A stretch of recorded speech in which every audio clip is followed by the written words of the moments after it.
Good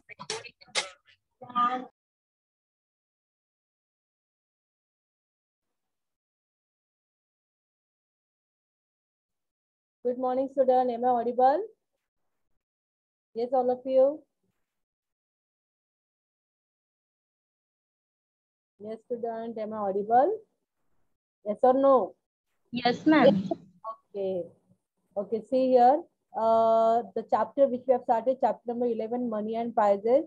What are all things we have seen into the money and prices? We have seen what exactly the quantity theory of money and in price level.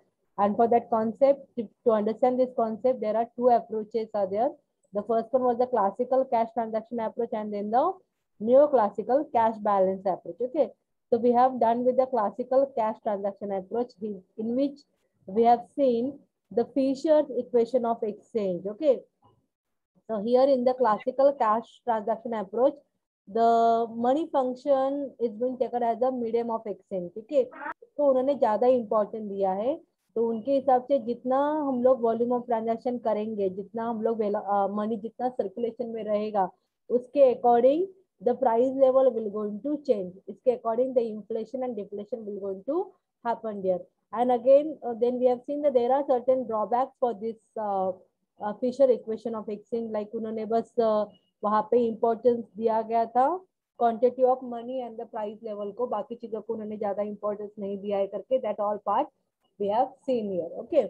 then like after having so many criticism for the Fisher's equation of exchange, then the neoclassical approach came for the quantity theory of money and the price, and that neoclassical was based on the cash balances approach. It was not on the base of cash transaction approach. Okay. यहाँ पे importance दिया गया है cash balances approach को. तो उसके अंदर हम लोग देखेंगे कैम्ब्रिज इक्वेशन. अभी आप लोगों ने अगर देखा रहेगा तो क्लासिकल कैश ट्रांजैक्शन में फिशर्स इक्वेशन ऑफ एक्सचेंज को ज्यादा इंपॉर्टेंट दिया है. And here in the neo classical cash balances approaches Cambridge के इक्वेशन को ज्यादा इंपॉर्टेंट दिया गया है. Okay. So classical approach was on the base of cash transaction, and the neoclassical is on the base of cash balance approach. Differences समझ लो student. Classical में cash transaction approach है, neoclassical में cash balance approach है. Classical approach में Fisher equation of exchange को ज्यादा importance दिया है, and neoclassical cash balance approach में Cambridge के equation को ज्यादा importance दिया है. Okay. So now we're going to see here Cambridge का equation क्या है और उनके हिसाब से how the quantity theory of money will going to affect the price level. Okay. So let's start here. Cambridge equation.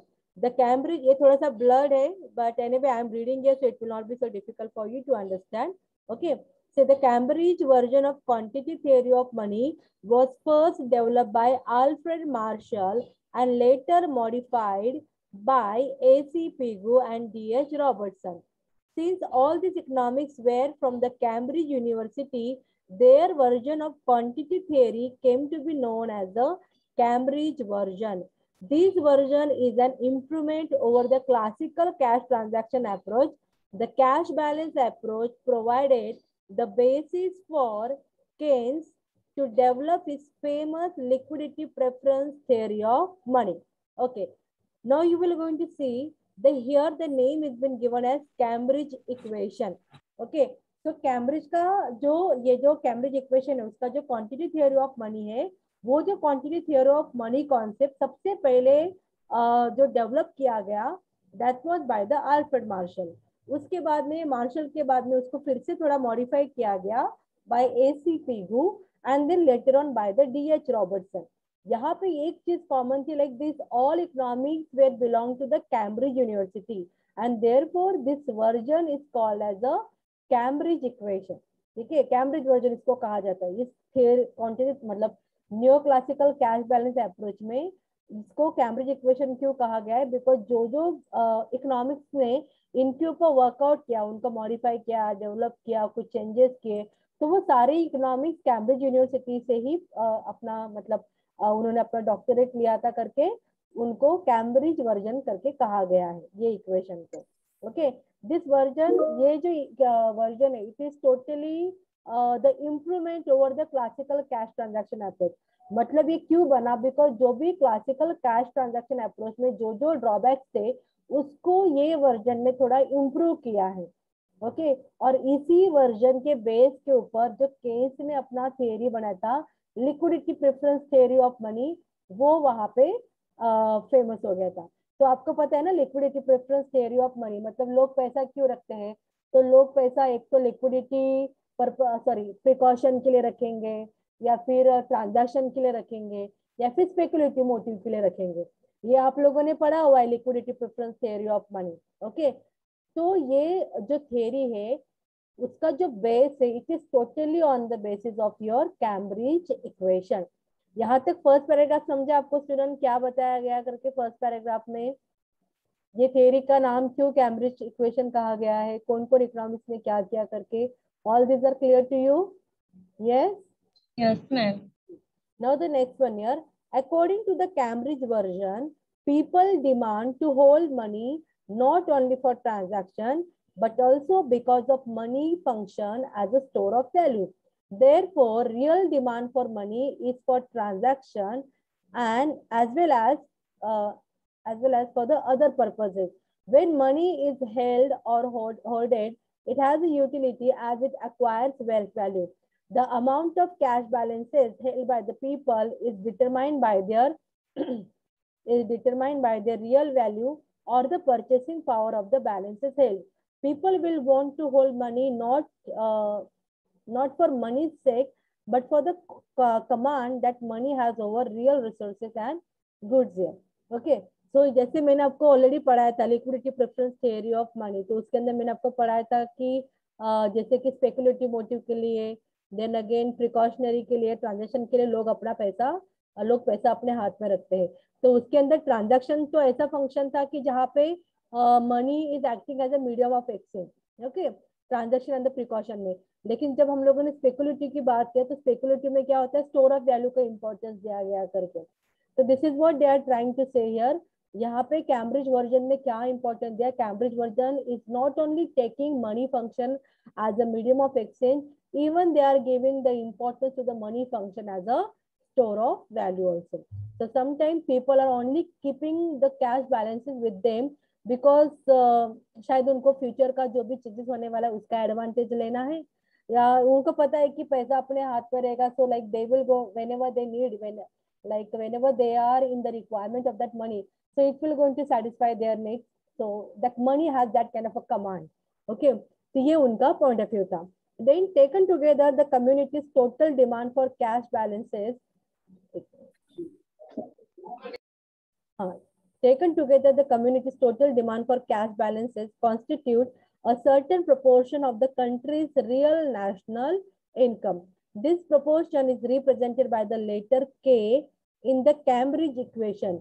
It represents a proportion or the percentage of the total real income, that is output produced, that the people of a country demand to hold in the form of cash balances here. तो उन्होंने क्या कहा है कि community का जो total demand for cash balance है वो बेसिकली एक certain part of countries real national income होता है. तो रियल नेशनल इनकम मतलब क्या है? यहाँ पे रियल नेशनल इनकम मतलब एग्जैक्टली कितना आउटपुट प्रोड्यूस हुआ है. ओके कंट्री में कितना प्रोडक्शन हुआ है उसका वैल्यू, उसको कहा जाता है रियल नेशनल इनकम. ओके तो उसको एक मतलब किस लेटर में डिनोट किया जाता है? That will be by the small letter K. तो जब हम लोग रियल नेशनल इनकम की बात करेंगे so that will going to denote by the K letter. तो यहाँ पे उन्होंने बताया कि जो तुम्हारा कैश बैलेंस है, जो people like if the country we can say, or we can say the people are holding cash balances with them, it is all because जो आउटपुट प्रोड्यूस किया है उसको डिमांड करने के लिए they are keeping the cash balances also. Okay, so this is what the Cambridge equations point of view. If you assume that in an economy the volume of transaction are given over a period of a time, then the community's total demand for real cash balances may be represented by a certain proportion K of the annual real national income, that is Y. The proportion K, known as the Cambridge K, is determined by individuals and the group of individuals on the basis of several factors like spending pattern, price level, rate of interest, General economic condition, the opportunity cost of holding cash here. When people want to hold more cash, they spend less on goods and services. This lowers the demand for goods and services and the price level falls. Similarly, if people want to hold less cash and spend more on transacting in goods and services, the price level will rise. Price level determines the value of money. Higher the price level, lower will be the purchasing power of one unit of money and the vice versa. See, what is that Cambridge K? That K is basically talking about your real income. Okay, तो real income मतलब क्या है कि country में कितना total output produce हुआ है उसके बारे में. लेकिन जो भी रियल इनकम है वो सब किसके ऊपर डिपेंड रहेगा, कितना आउटपुट प्रोड्यूस होगा वगैरह, वो सब किसके ऊपर डिपेंड रहेगा. That everything will going to depend upon the spending pattern. If the people are spending a lot of money on the like on demanding the goods, then definitely you will going to have the more production of that good. एक वो part हो गया. Price level, अगर वहां पे price level मतलब तुम्हारे commodity के लिए प्राइस लेवल ज्यादा है मार्केट में, then you will going to produce the higher commodity. Rate of interest, अगर रेट ऑफ इंटरेस्ट कम है then obviously you will going to take a more loan and you will going to have the more production of the commodity. This is all from your producer point of view. लेकिन customer point of view से थोड़ा अलग रहेगा. Customer point of view से क्या अलग रहेगा, price level ज्यादा है कमोडिटी का, so they will not going to have much demand for the commodity. Rate of interest अगर ज्यादा है तो लोग सेविंग थोड़ा ज्यादा करेंगे और पैसा कम खर्च करेंगे. इकोनॉमिक कंडीशन फिलहाल क्या है, whether the economy is coming is facing the recession, depression, उसके ऊपर डिपेंड रहेगा. then again the opportunity cost of holding cash, मतलब अगर मैं कैश होल्ड कर रही हूँ तो फिर मेरा कितना नुकसान हो रहा है, कितना नुकसान हो रहा है इन द सेंस कितना रेट ऑफ इंटरेस्ट मेरा जा रहा है जो मैं उसका एडवांटेज ले सकती या नहीं. so that everything will depend upon this all factor will going to create your national income. Okay, real national income. When people want to hold more cash, they will going to spend less on goods and services. Now you tell me sir, अभी ये आप लोग मुझे explain करोगे. अगर लोगों ने सोचा कि नहीं वो लोग खर्चा कम करेंगे, मतलब पैसा ज्यादा खर्चा नहीं करेंगे, वो लोग पैसा ज्यादा खर्चा नहीं कर रहे तो वो कंजम्पशन ज्यादा कर रहे हैं क्या, इसका मीनिंग ये होता है क्या, वो लोग कंजम्पशन क्या करेंगे, कम कर रहे हैं या ज्यादा कर रहे हैं. What is your point of view. कम कर रहे हैं मैम. अगर वो लोग कंजम्पशन कम करेंगे तो वहां पे demand for goods and services रहेगा. What do you all say. No ma'am. अगर वहां पे demand for goods and services नहीं है तो what will going to happen with the price of the commodity, बढ़ेगा या कम होगा. कम होगा. Yes, it will going to fall only. Okay, so what is that saying here, depend upon the consumption pattern or depend upon the choice of the people to hold the cash, the price level will also going to get affected here. The more you will hold the cash, the price will going to fall down, and the less you will hold the cash, more you will spend, the price will going to increase. Okay, this is what they are trying to say here. And one more thing here कि price level क्या करता है, अगर country में price level बढ़ जाता है, inflation increase होता है, तो उससे क्या होता है बताओ मुझे, वैल्यू ऑफ मनी कम हो जाएगा या बढ़ जाएगा. क्या लगता है आपको, जो मनी का पावर है चीजें खरीदने का वो कम हो जाएगा या ज्यादा हो जाएगा अगर प्राइजेस बढ़ते हैं तो. कम हो जाएगा. Yes, very good, very nice. Okay, मतलब अगर कंट्री में इन्फ्लेशन आता है तो तुम्हारे कंट्री का वैल्यू ऑफ मनी कम हो जाएगा, your purchasing power of your currency will going to fall down. This is what they are trying to say over here. Okay, then the Cambridge version is represented by the following equation. अभी ये जो Cambridge का version है उन्होंने वो कैसे explain किया है, M D equal to K in small letter and P Y. So M D is what here, MD is the communities demand for money. लोग मनी डिमांड किन बेसिस के ऊपर करते हैं. So one is that the K stand for your proportion of national output or income that people want to hold. Okay, मतलब कितना पैसा वो अपने पास रखना चाहते हैं, that is what the K here. And the P stand for your average price, that is your general price level, and Y stand for your real national output. Okay, now you tell me student, communities demand for money, ये तो correct है. Communities demand for money मतलब अगर वहां पे transaction के लिए ज्यादा डिमांड है then obviously people will going to spend more money. उसका ये मनी हो, इसका ये मीनिंग हो जाता है. ओके, यहाँ पे उन्होंने कहा है कि Y stand for real national output. What do you mean by the real national output? Y तो इनकम होता है, तो यहाँ पे उन्होंने रियल नेशनल आउटपुट कहा है. मतलब एग्जैक्टली वो क्या बता रहा है, कंट्री का क्या सिचुएशन बता रहे हैं वो लोग. रियल नेशनल आउटपुट मतलब क्या student, tell me, what do you mean by the real national output. Output मतलब क्या ये बताओ. चलो, आउटपुट मतलब क्या. Is this the consumption of the production. What do you all say. Output का मीनिंग क्या रहेगा यहाँ पे, कंजम्पशन है या प्रोडक्शन है. Production ma'am. It is production. Okay, so why is the real national output, मतलब कंट्री में एग्जैक्टली कितना कमोडिटी प्रोड्यूस हुआ है, this is what indicated by the Y. Okay, तो रियल नेशनल आउटपुट मतलब एग्जैक्टली कितना प्रोडक्शन है, कितने गुड्स एंड सर्विसेज अवेलेबल है इकोनॉमी में, उसके बारे में है. Okay, and then P, P stand for your average price, that is your general price level. मैंने आपको ऑलरेडी एक्सप्लेन किया है what is general price level. General price level मतलब हम लोग यहाँ पे किसी एक कमोडिटी के बारे में बात नहीं करते हैं. Here we are taking all commodities prices और उनको एवरेज को हम लोग कहते हैं जनरल प्राइस लेवल. तो कंट्री में जनरल प्राइस लेवल कितना है, कंट्री में कितना नेशनल आउटपुट है, उनके प्रोपोर्शन को यहाँ पे, और उस प्रोपोर्शन के अकॉर्डिंग लोग कितना पैसा अपने पास रखते हैं. So this is what your Cambridge equation is trying to speak up. Okay, so let us assume that the money supply MS is determined by the monetary authority. Yes, it is true. Money supply तो totally RBI ही decide करता है, monetary authority decide करता है. money supply में कोई changes नहीं होते हैं. अगर changes हो गए तो वो बहुत rarely, कोई बहुत सालों के बाद में changes हो गए. Okay, at full employ, एक मिनट स्टूडेंट, एक minute. Aditya,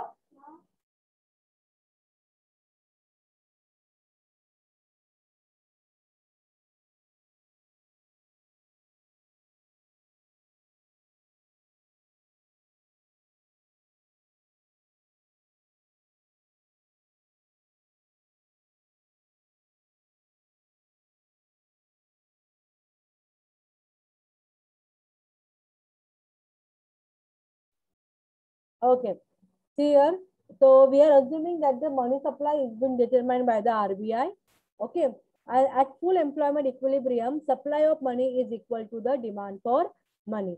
Full employment equilibrium level मतलब क्या होता है कि there we are assuming that whatever resources are available in the economy that we are utilizing it. वहां पे कोई भी रिसोर्सेज वेस्टेज में नहीं है. This is what the meaning of full employment.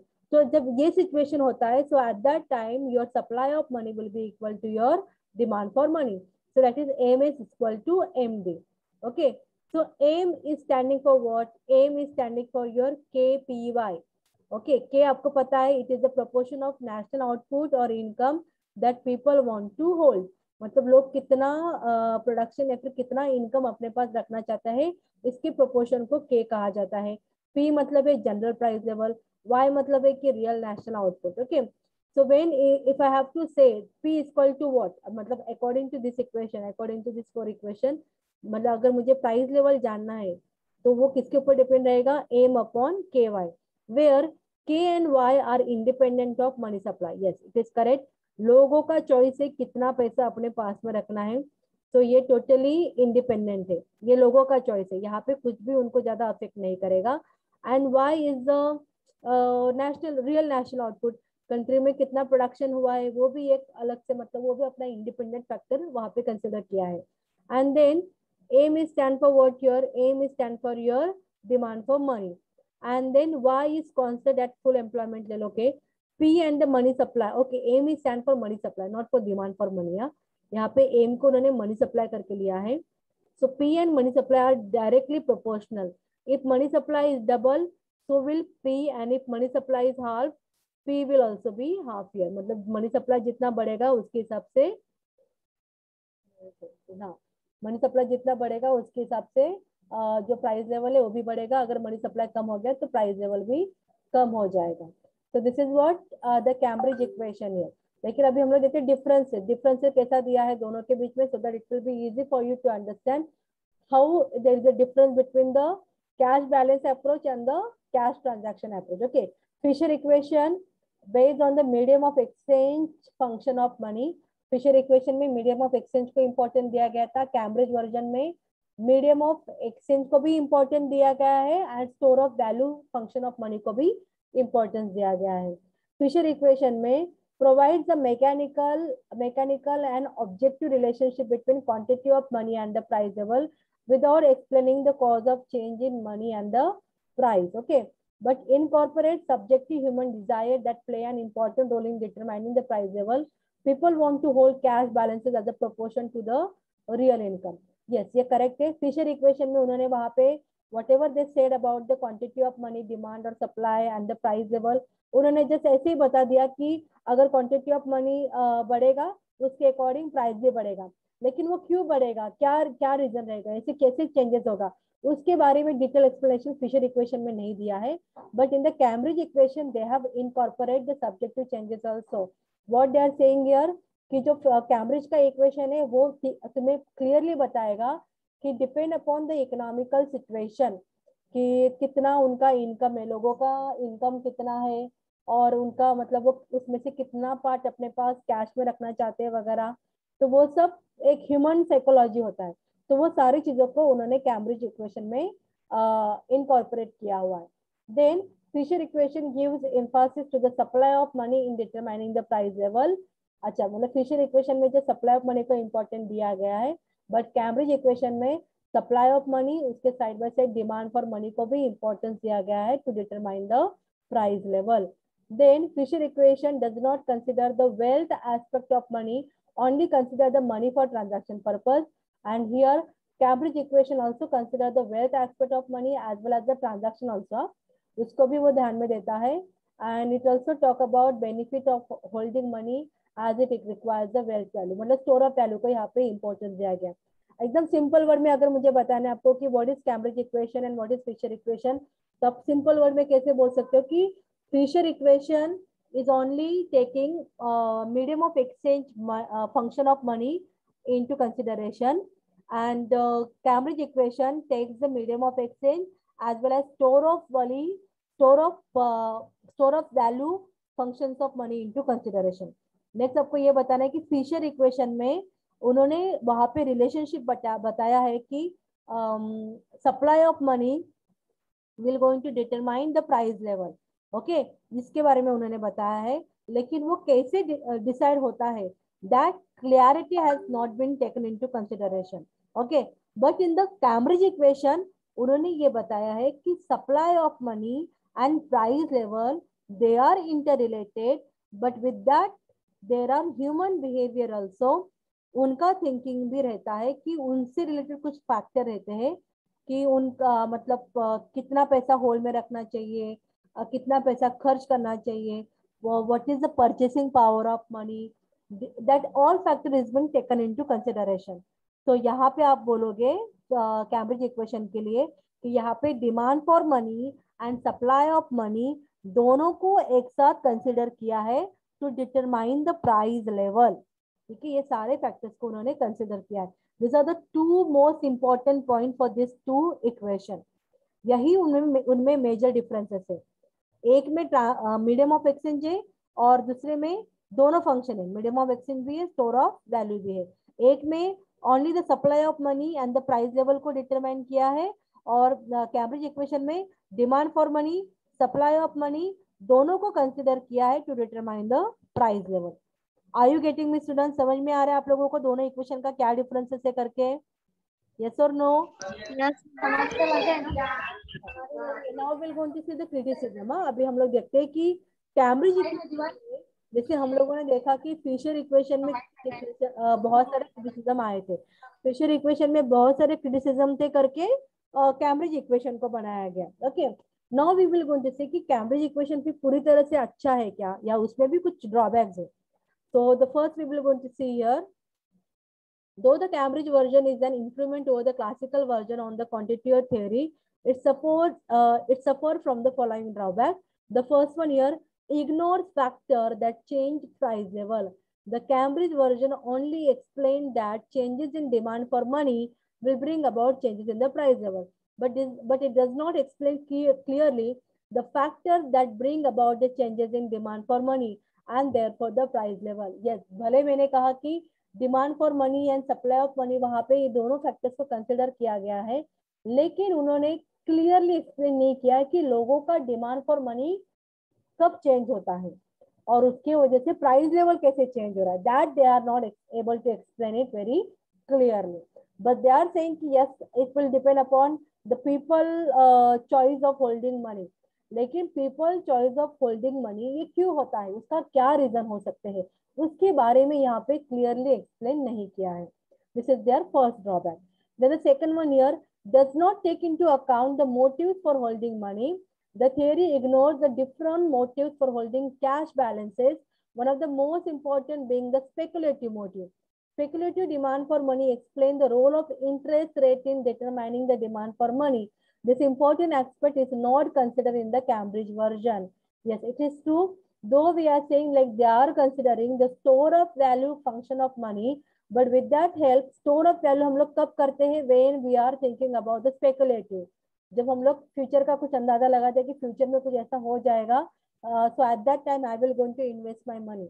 तो यहाँ पे उन्होंने कहा है कि स्पेकुलेटिव मोटिव जो कि रेट ऑफ इंटरेस्ट पे मतलब कितना रिटर्न आएगा उसके ऊपर डिपेंड रहता है, उस फैक्टर को यहाँ पे उन्होंने कंसिडर नहीं किया है. So this is what their second drawback. And then the third one here, static theory. The theory assumes that K and the T, that is volume of transaction, okay, K and the T remain constant. In a dynamic real world, this assumption is totally unrealistic. ऐसा नहीं होता है कि volume of transaction constant रहता है करके, नहीं, तो वॉल्यूम ऑफ ट्रांजैक्शन भी चेंज होता रहता है. Then the fourth one here, ignores the linkages between price level and the rate of interest. Yes, this is true here. जैसे मैंने आपको पहले ही बोला कि उन्होंने स्पेकुलेटिव मोटिव को यहाँ पे कंसिडर ही नहीं किया है. यहाँ पे उन्होंने स्पेकुलेटिव मोटिव को कंसिडर नहीं किया है, मतलब वो लोग रेट ऑफ इंटरेस्ट के ऊपर जरा भी ध्यान नहीं दे रहे, because rate of interest is the one thing which will going to affect your demand for money also, isn't it. तो उन्होंने उसको वहां पे कंसिडर नहीं किया है. So this is what their next drawback. And the fifth one here, cannot explain business cycle. Yes, this is true here. What is recession? What is depression? During those periods, how the consumer will going to behave. So that kind of fluctuation changes, how it will going to affect the demand for money and supply of money. That fluctuational changes has not taken into consideration by the Cambridge equation. तो भले हम लोग बोले कि Cambridge equation is what we can say is a base part compared with the neoclassical cash transaction approach, लेकिन फिर भी ये जो Cambridge equation है इसके अंदर भी कुछ ना कुछ डिफॉल्ट है ही. ओके, उन्होंने भी बहुत सारी चीजों को कंसिडर नहीं किया है. Is this clear to you student? समझे आपको क्या Cambridge equation है करके? Yes, yes or no? Yes, ma'am. Only one student is saying yes ma'am करके, बाकी कोई नहीं. Okay, next अभी मैं तुम लोगों का पहले अटेंडेंस लेती हूँ, and if I'll get a time, then I'll take your revision on this chapter. Okay. So,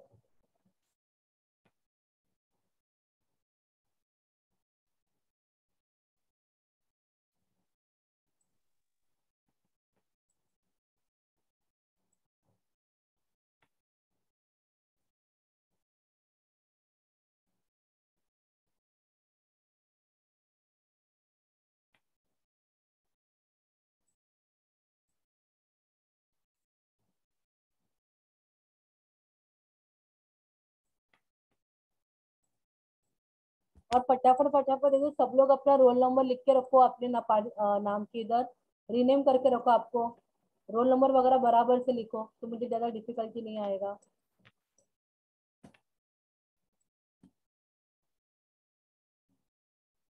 yes, चलो 1 to 10 में कौन कौन प्रेजेंट है फटाफट. 1 to 10 में I can see the roll number 1 here.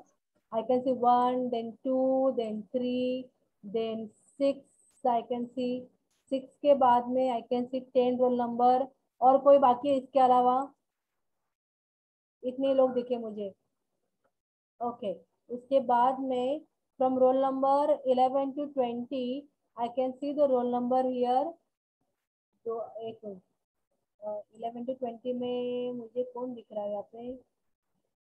11, अच्छा ये सब नीचे क्यों चले गए? हाँ 16, 19 इतने ही लोग हैं। 16 और 19 ही दिख रहा है मुझे, 16 और 19, दैट्स इट। इसके अलावा कोई है?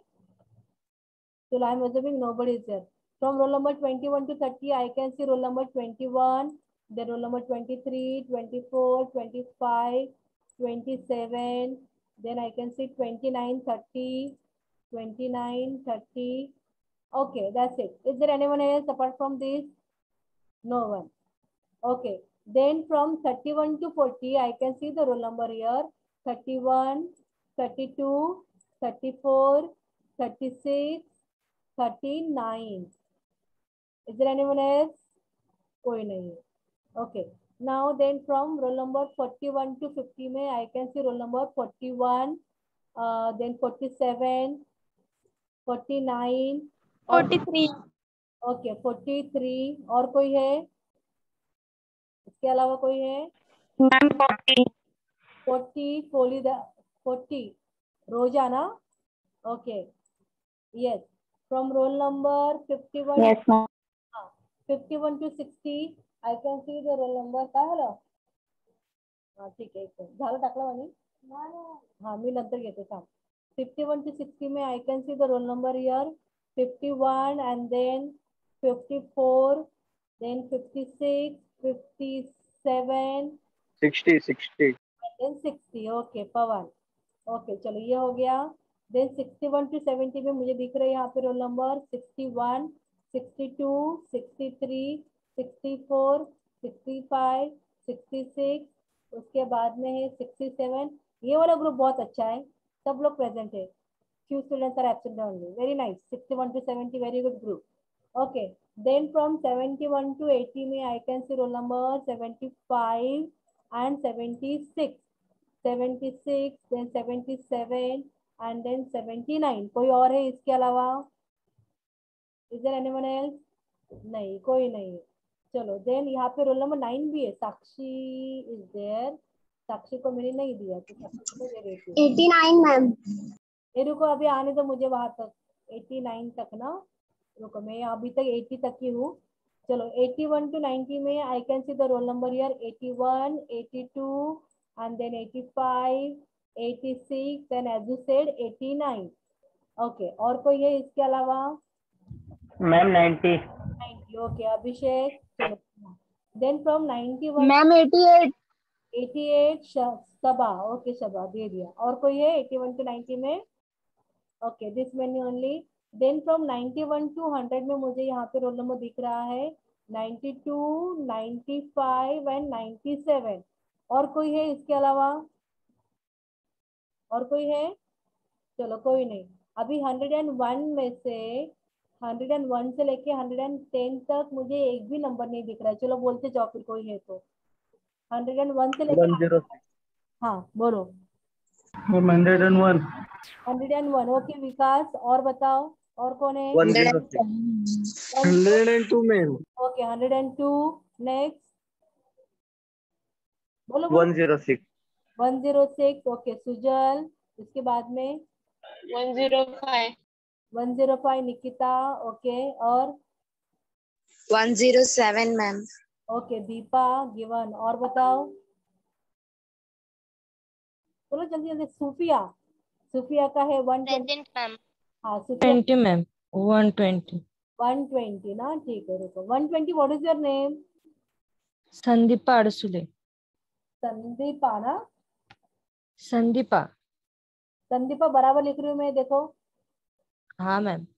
अर्सुले ना या अर्सुले? हाँ अडसुले. एडी ना. हाँ ठीक है और कोई है? किसका बाकी अटेंडेंस? श्रद्धा बाकी.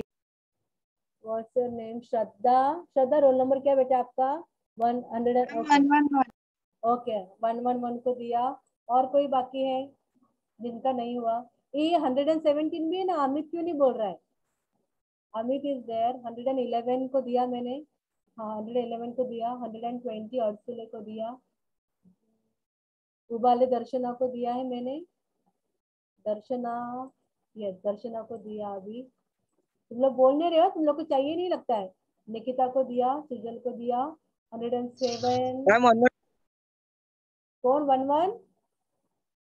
मैम 112 112 प्रेम ना, हाँ ठीक है, प्रेम को दे रही हूँ मैं अभी। ओके, और कोई बाकी है? मैम 30। 30। साइना का भी बाकी है ना, 36। साइना 36, एक मिनट देखती हूँ मैं किधर है। 37 है साइना, आपका रोल नंबर 37 है। एंड 30 क्या नाम है? सिद्धेश। सिद्धेश दिया ना तुझे? सिद्धेश ही है ना नाम? Yes ma'am.